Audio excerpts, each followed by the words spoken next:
வாழ்க வையகம், வாழ்க வையகம், வாழ்க வளமுடன். குருவே துணை. நாளொரு சிந்தனையில் இன்றைய தலைப்பு செயல்களின் பிரிவுகள். செயல்கள் அப்படின்னும் பொழுது அதற்கு முன்னதாக அது எண்ணம் சொல்லாக செயலாக மலர்கிறது அப்படின்னு சாமிஜி சொல்லுவாங்க. உடல் இயக்க தேவை, மன இயக்க தேவைக்கு அடிப்படை தேவைகளில் உணவு, உடை, வீடு அமைகிறது. அதை தாண்டி 4 வகையான செயல்கள் இருக்கிறது அப்படின்னு சொல்றாங்க சாமிஜி. இந்த 4 வகையான செயல்கள் என்ன அப்படின்னு பார்த்தோம்னா, தொழில், கடமை, தியாகம், தொண்டு அப்படின்னு சாமிஜி நமக்கு மிக அழகாக புரிய வைக்கிறாங்க. ஒருவர் இன்பத்திற்காக, துன்பத்திற்காக, பாசத்திற்காக ஒருத்தவங்க செயல் புரிகிறாங்க அப்படின்னா அது தொழிலுக்கான செயல் அப்படின்னு சாமிஜி சொல்றாங்க. அடுத்ததா கடமை. கடமை அப்படிங்கிறது என்னங்க, நமக்கு எல்லாருக்குமே தெரியும். கடன் பிளஸ் மை கடமை அப்படின்னு சொல்லுவாங்க. Due to the society is duty அப்படின்னு சாமிஜி சொல்லுவாங்க. யாருக்கெல்லாம் நம்ம கடமை ஆற்ற கடமைப்பட்டிருக்கிறோம் அப்படின்னு பார்த்தோம்னா, சொசைட்டி கிட்ட இருந்து, இந்த சமுதாயத்துக்கிட்ட இருந்து நம்ம நலனுக்காக நிறைய நம்ம எடுத்திருக்கோம். அதை திருப்பி நம்ம செலுத்த வேண்டியிருக்கு.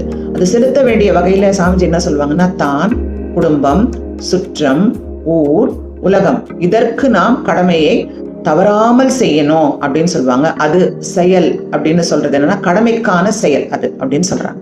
அடுத்ததா பார்த்தோம்னா, தியாகத்துக்கான செயல் அப்படிங்கிறது என்ன அப்படின்னு பார்த்தோம்னா, குறிப்பிட்ட நோக்கத்திற்காகவோ, ஒரு மனிதனுக்காகவோ அல்லது மனித குழுக்களுக்காகவோ உணர்ச்சி வயப்பட்டு அல்லது தன்னை அர்ப்பணித்துக் கொள்வதற்கு தியாகம் அப்படின்னு சொல்றாங்க. அது தியாகத்துக்கான செயல் அப்படின்னு சொல்றாங்க.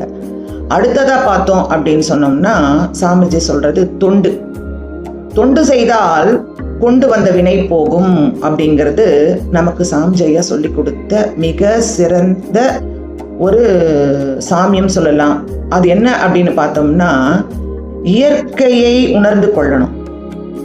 தான் தனது என்று குறுகி நிற்காமல், தான் தனது என்று நாம குறுகி நிற்க கூடாது. மக்களுக்காகவும் பிறருக்காகவும் எந்த பிரதிபலனையும் எதிர்பார்க்காமல் செய்கின்ற செயலுக்கு தொண்டு அப்படின்னு சொல்றாங்க சாமிஜி. அப்போ நாம இந்த 4 வகையான செயல் பிரிவுகளை நாம் புரிந்து கொள்ள வேண்டும். இந்த செயலை நாம எப்படி செய்யணும் அப்படின்னு பார்த்தோம்னா, எண்ணம் சொல் செயலால் பிறருக்கு துன்பம் தராமல் இந்த செயலை நாம் செய்ய வேண்டியிருக்கு.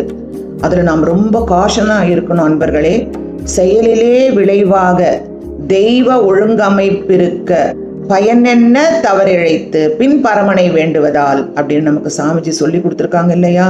அப்போ இந்த செயல் பிரிவுகளை நாம் உணர்ந்து கொண்டு, செயலிலே விளைவை அறிந்து கொண்டு, செயல் விளைவு தத்துவத்தை புரிந்து கொண்டு நாம் செயல் புரியும் பொழுது நம் வாழ்க்கை சிறப்பாக அமையும் என்று கூறி நன்றி தெரிவித்துக் கொள்கிறோம். வாழ்க வளமுடன்.